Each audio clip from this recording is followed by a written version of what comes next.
আপনি বলেছেন এক সাইদি কারাগারে, লক্ষ সাইদি ঘরে ঘরে, এটা মিথ্যা কথা। আমি বললাম কেমনি?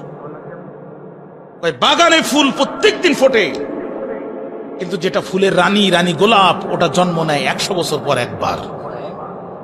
আল্লামা সাইদি যেন তেন ফুল নয়, এটা রানী গোলাপ। এমন গোলাপের জন্ম বাংলাদেশে আর হবে কিনা এটা আল্লাহ ছাড়া আর কেউ জানে না। বর্তমান সময় সবচাইতে জনপ্রিয় মুফাসসির হচ্ছে মিজানুর রহমান আজহারী হাফিজাহুল্লাহ, আল্লাহ তার হায়াতের ভিতরে বারাকা দিক।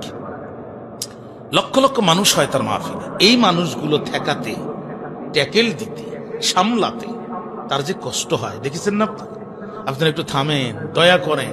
হ্যাঁ, কত ধরনের কথা বলে। আল্লামা সাইদিকে কোনোদিন বলতে হয়নি তার শ্রোতাকে যে আপনারা চুপ করেন। মাইক ধরিয়ে নাহমাদুহু বলে বজ্র কণ্ঠ দিয়ে যখন শুরু করত, লক্ষ লক্ষ মানুষ নীরব হয়ে যেত। ঠিক না? বাংলাদেশের এ যাবৎকালের সমস্ত বক্তাদের বক্তৃতা এক জায়গায় করলে সাইদির 5 মিনিটের বক্তৃতার সমান হবে না।